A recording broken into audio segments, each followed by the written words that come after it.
un automóvil mirándole solamente las ruedas traseras. Nadie compraría una casa revisando nada más que uno de los cuartos, y nadie diría si una película es buena o mala mirando solamente 2 minutos. Y muchos venimos a la iglesia y vemos una partecita de Dios también. Y creemos que Dios es ese Dios que conocemos. Hay de los que conocieron un Dios sanador porque llegaron con una enfermedad y para ellos Dios es sanador, nada más. Otros conocieron al Dios de la prosperidad porque vinieron con problemas financieros fuertes y Dios los prosperó, salieron adelante, y conocen el Dios de la prosperidad. Y si bien Dios prospera, Dios sana, Dios bendice, Dios es mucho más que eso. Por eso el apóstol decía, es necesario que prediquemos todo el consejo de Dios, no solo una partecita. Porque cuando solo conocemos una partecita de Dios, aunque esa partecita sea genuinamente de Dios, cuando esa parte está exacerbada por encima de todo lo que es el Señor, también es una herejía. La gente que conoce solo una parte de Dios y no soporta ver a un Dios diferente a lo que ellos conciben que lo tienen en su cajita. Lo cierto es que cuando el Señor nos envía a hacer algo diferente a lo que la tradición concibe, nosotros decimos, no, eso no es de Dios, eso no es del Señor. De ahí surgen las grandes divisiones. De ahí se han abierto las denominaciones a causa de que esta es la iglesia que cree en el Dios de, y nosotros somos la iglesia que creemos en el Dios de la otra cosa. Y estamos divididos a veces en tiroteos santos, guerras amistosas, que por años nos ponen en veredas opuestas cuando se supone debiéramos ser del mismo reino.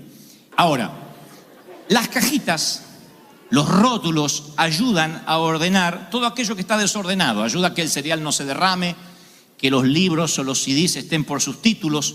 Y cuando se trata de etiquetar o guardar cosas es maravilloso cuando uno es ordenado. Ahora, cuando se trata, la etiqueta es para tratar de explicar a las personas, no sirve. Y cuando se trata de definir a Cristo, menos aún. La Biblia narra que los contemporáneos palestinos de Jesús también intentaban etiquetar a Jesús. Entonces diseñaron una cantidad de cajitas, pero ninguna les sirvió. Lo llamaban revolucionario, pero resulta que Jesús decía que había que pagar impuestos. Lo tildaron de carpintero simplón. Sin embargo, les tapaba la boca a los eruditos y a los teólogos de la época. Fueron a ver cómo hacía milagros, lo desafiaron a que haga milagros y se rehusó a complacerlo. Era un judío que atraía a los gentiles, a los mundanos. Que le escapaba a predicar en las sinagogas y prefería la calle y codearse con gente de baja reputación o prostitutas. Un hombre que se codeaba con lo peor de la escala social, de la sociedad de aquella época. En una sociedad dominada por los hombres, él reclutaba mujeres. Hablaba como un rey, pero vivía como un peregrino. Y la gente, cada vez que lo quería etiquetar, no podía etiquetarlo. Querían decir, es un profeta, no, es Elías, no, es un sanador, es un milagrero. No podían etiquetarlo. Ni podían etiquetar su manera de hacer milagros. Creo que los discípulos dirían, ya sé cómo hay que sanar ciegos, hay que escupir. Y andaban todos escupiendo así, salivando y haciendo barro. Pero Jesús, para el otro milagro, ya les cambiaba la estrategia también. Así que no podían ni etiquetar la forma en que él hacía los milagros. Los confundía, no podían rotularlo.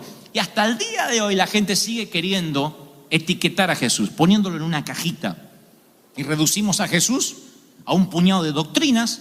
Nosotros creemos que tenemos siempre la receta, que si la mezclamos correctamente Jesús va a aparecer. Ese es el riesgo que tenemos los pastores, porque decimos, bueno, para que el Señor esté aquí en su presencia manifiesta hay que cantar Santo Espíritu, bienvenido, y ahí ocurre algo. Y cuando uno quiere etiquetar y decir, ya tengo la fórmula, el Señor no aparece. El Señor dice, búscame por otra parte. Por eso la Biblia lo describe como, o lo tipifica o simboliza al Espíritu Santo como una paloma. Una paloma es imposible acercarse sin que se espante, es imposible casi domesticarla, porque a pesar de que es mansa, uno nunca puede saber por dónde va a volar, por dónde va a aparecer. Y el Espíritu Santo es tan impredeciblemente asombroso que cada día tenemos que redescubrirlo y cada día descubrimos una faceta nueva. Y los que dicen, yo conozco a Dios porque hace 20 años vengo a la iglesia, todavía no has conocido, ni has visto, ni has oído, ni has subido a tu corazón lo que Dios tiene para tu vida, para esta iglesia, para Orange County, para el sur de California. Alguien tiene que decir, amén, lo creo de corazón. ¡Aleluya! Ahora, yo sé que todos queremos un Dios que podamos manejar, controlar y hasta decir lo que nos gustaría que Dios dijese. ¿Se acuerdan cuando yo les conté que tenía un pastor alemán? Siempre aclaro, no un perro, un pastor alemán, un pastor nació en Alemania. Un hombre muy sabio, no era un ignorante, un neófito, era un hombre conocedor de la Biblia, como pocos, había estudiado toda la vida.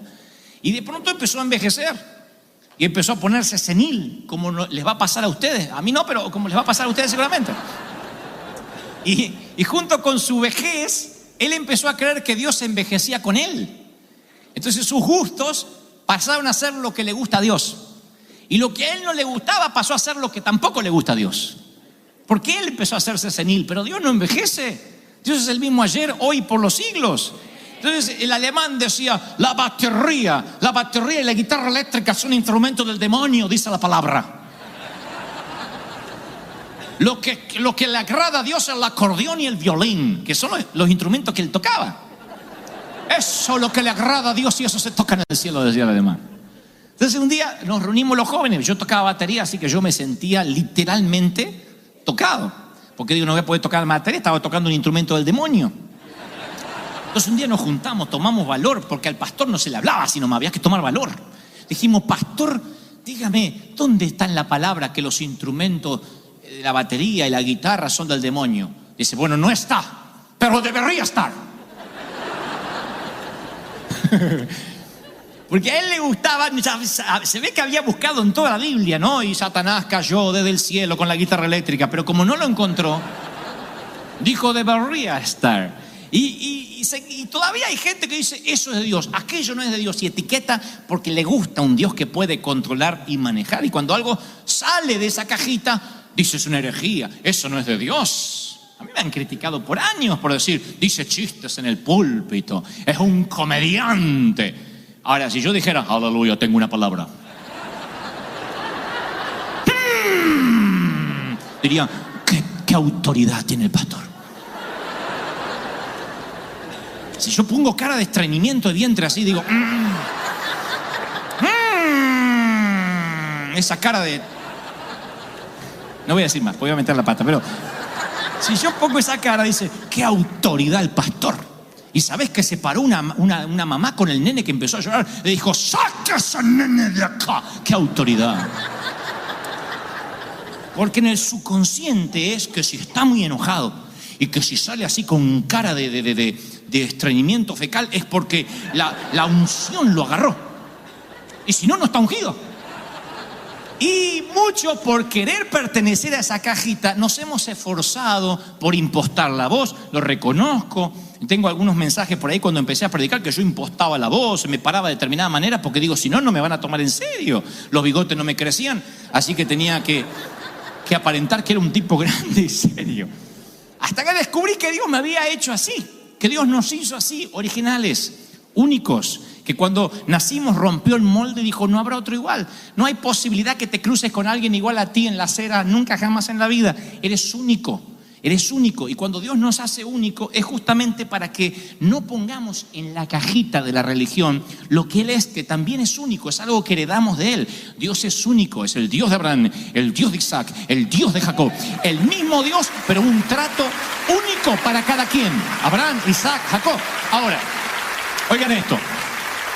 Pedro, Juan y Jacobo se ve que lo habían puesto en la misma cajita Jesús.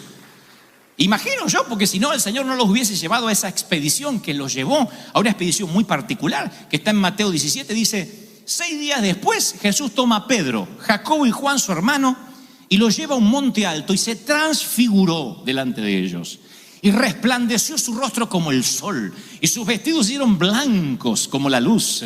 Y aquí se le apareció Moisés y Elías, que ya estaban muertos para todos los judíos, obviamente. Y aquí se le apareció Moisés y Elías hablando con él.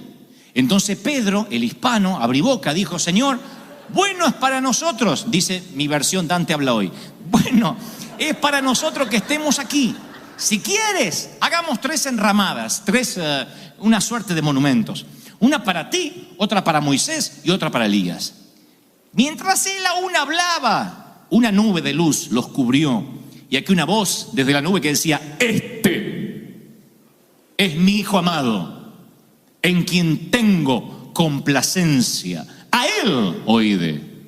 Al oír esto, los discípulos se postraron sobre sus rostros y tuvieron gran temor. Entonces Jesús se le acercó y los tocó y le dijo: levantaos y no temáis. Y alzando ellos los ojos, a nadie vieron ya, sino a Jesús solo. A mí me sorprende que todos los puntos más altos de las Escrituras parecen ocurrir en los puntos más altos de la tierra, porque Abraham ofrece a Isaac en sacrificio en el monte Moriah. Moisés ve una zarza ardiendo que no se extingue en el monte Sinaí. Elías asciende al cielo desde el monte Horeb. Cristo redime a la humanidad desde el monte Gólgota, el monte Calvario. Y la mayoría de los historiadores ubica a este acontecimiento, el de la transfiguración, que ahora se los cuento rápido, en una montaña que tiene 3.000 metros de altura, llamado Monte Hermón, que todavía se puede ver allí hasta el día de hoy en Jerusalén. Este gigantesco pico coronado de nieve era el lugar perfecto para el retiro espiritual de Jesús, Pedro, Juan y Jacobo, lejos de la multitud, lejos del gentío, del bullicio, solo los 4. A Jesús le faltaban pocos meses para subir a la cruz, necesitaba orar, así que cuando el Señor se lleva a los muchachos allí y empiezan a orar, en algún momento de la oración Jesús se transforma en una figura cósmica. Dice la Biblia, se transfiguró delante de ellos, resplandeció su rostro como el sol y sus vestidos se hicieron blancos como la luz. O sea que el resplandor salía de cada poro de la piel y cada parte de la ropa. Marcos describiría esto diciendo: sus vestidos se volvieron muy blancos, de modo que ningún hombre en la tierra los podría haber hecho tan blancos. O sea, no era el trabajo de ningún cleaners, era la presencia de Dios. Y como dice la Escritura, Dios es luz y no hay tinieblas en Él. Él habita en la luz inaccesible. El Cristo transfigurado es el Cristo en su forma más pura. Y Pedro, Juan y Jacobo nunca lo habían visto así. O sea, a ver, lo vieron caminar sobre las aguas, lo vieron multiplicar peces y panes, lo vieron resucitar muertos, detener al viento con su voz, pero nunca lo habían visto como una antorcha encendida.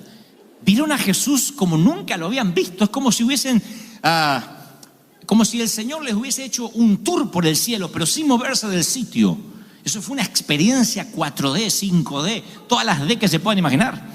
De repente se transformó en una antorcha encendida, pero recién Jesús estaba precalentando, porque ahora aparece Elías y Moisés, uno a la izquierda y otro a la derecha, el libertador de los judíos y el príncipe de los profetas allí. Estos dos eran los próceres para los judíos. Estos dos eran los próceres, el Washington y el Abraham Lincoln de los americanos. En todos los museos y los sitios de la época habría cuadros de ellos, de haber habido fotografías.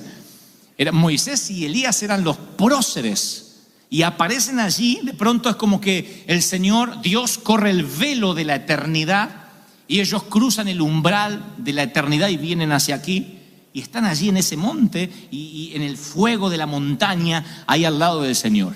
Pedro, como les dije, se siente tan eufórico con lo que está viendo que mete la pata, habla. Por eso yo les dije el domingo pasado, esto es como migraciones, contesta lo que te preguntan.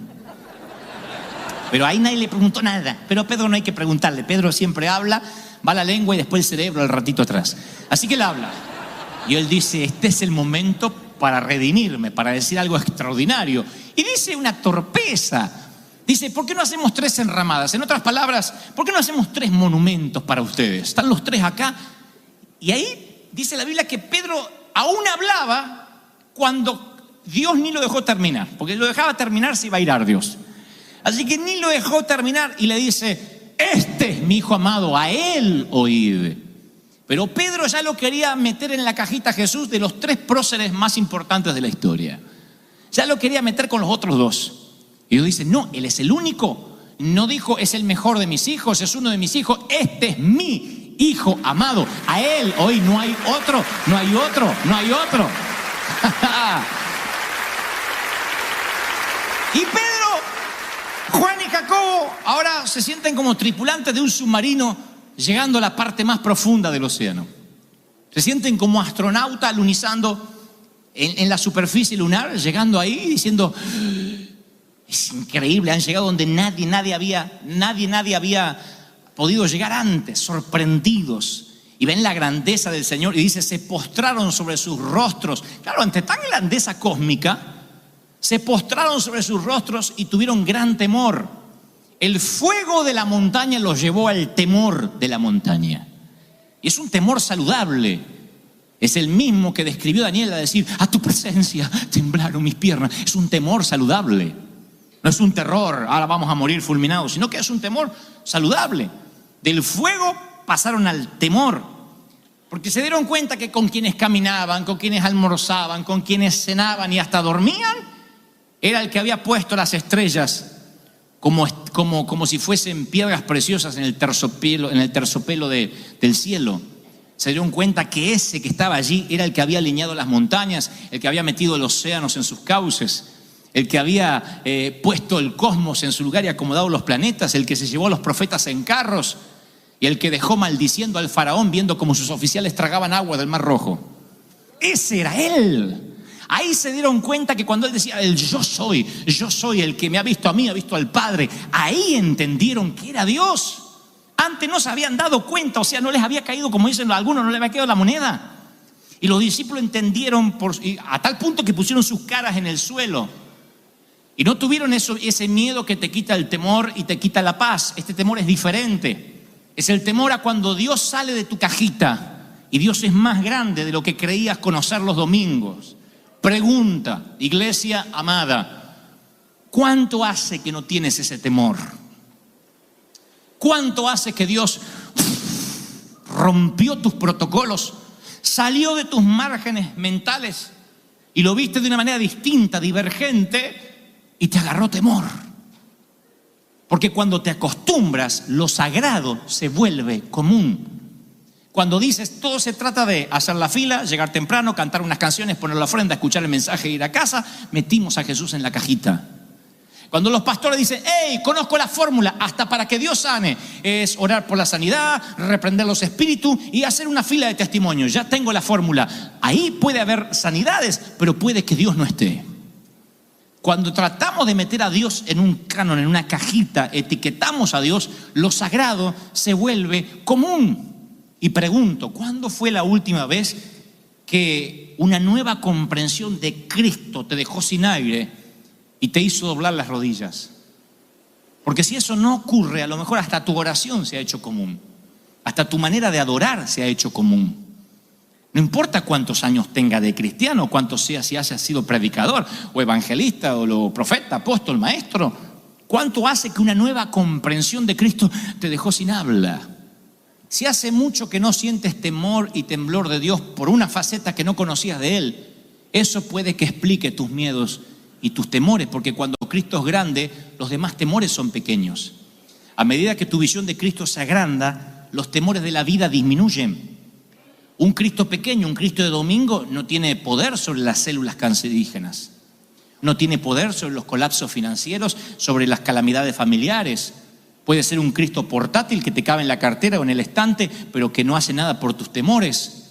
Y creo que Jesús vio que sus discípulos lo estaban metiendo en una cajita, y como vio el futuro que les esperaba a sus discípulos, las persecuciones de Nerón, las cárceles de Jerusalén, las cárceles de Roma, las demandas de la iglesia, dijo: a menos que ellos vean lo que yo soy, les muestre una faceta que no hayan visto, no van a poder resistir.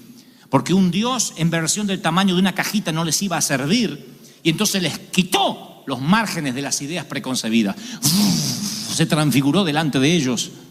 ¿No será que necesitas conocer a ese Cristo de esa forma, aunque tengas años de haberte entregado al Señor? ¿No será que hace mucho que no te metes en la habitación y necesitas ver al Señor cuya boca sale fuego sagrado y decir: ¡wow! ¿Cuánto hace que dice: Señor, la presencia no me envuelve? Y no se trata de decir: es que yo soy de recibir de otra forma, a mí no me gusta perder la cordura. Se trata que cuando el Señor se transfigura delante tuyo y te muestra su poder y su gloria y se ilumina, no hay rodilla que pueda permanecer sin doblarse, no hay rostro que pueda permanecer mirando hacia el frente. ¿Están conmigo, sí o no? Sube conmigo, vamos al monte juntos. Es lo que trato de hacer cada fin de semana, cada domingo y cada lugar donde el Señor me da la providencia de predicar. Invito a la gente a dar una mirada al único, al Rey resplandeciente. Voy a iglesias que creen que lo saben todo y me dicen cosas como: hey, predica 18 minutos, es lo que la gente necesita, ya lo sacamos por estadística. Y 1 hora de servicio, porque acá la gente si no se va enojada que tiene que almorzar. Es lo que descubrimos, más la gente se aburre y se va. Y cuando el clientelismo empieza a crecer en vez de los discípulos, cuando se trata de que la gente esté cómoda en vez de adorar al Rey, Jesús se hace cada vez más chiquitito, más chiquitito, más chiquitito. Hasta el punto que esa gente no tiene temor de pecar, ni de maldecir. O de un día decir, me voy de vacaciones y deja de ir a la iglesia. O con la misma seguridad que hoy alaba a Dios, mañana dice, me enfrié, me fui al mundo. ¿Ustedes creen que los discípulos, específicamente Pedro, Juan y Jacobo, se habrán enfriado después de ver esta tamaña revelación? Cuando estás allí, delante de Él y descubres un Rey que no habías conocido nunca, todos tus temores se derriten como cubitos de hielo sobre la acera en verano. Todos los miedos al colapso, a la enfermedad. No tienes temor a nada, sientes que eres invencible. Puedes decir lo que dijo David, Jehová es mi luz y mi salvación. ¿De quién voy a temer? ¿A quién le voy a tener miedo? Jehová es mi luz. ¡Wow! Y mi querido, no es que Dios cambie, nosotros cambiamos al ver más de Él. Vemos dimensiones, aspectos, características que no habíamos visto antes. No podemos definir a Cristo una doctrina, a una denominación, a lo que dijo tal apóstol. No podemos definirlo. No podemos decir, la estrategia evangelística que resulta es esta, hay que moverse por esto. Gloria a Dios por las diferentes estrategias que Dios le da a distintos hombres de Dios. Pero no podemos etiquetar nunca lo que Dios quiere hacer. Nunca. Porque cuando queremos meter a Dios en una cajita, es cuando estamos reteniendo el mover de Dios. Voy a terminar con esto. En Hechos 15 hay una crónica de una reunión de board, de concilio, que hicieron los discípulos, porque el famoso concilio de Jerusalén, porque habían visto que los gentiles estaban recibiendo al Espíritu Santo, no eran judíos. Quiero que por un momento, son unos minutos, se pongan en los zapatos de los judíos.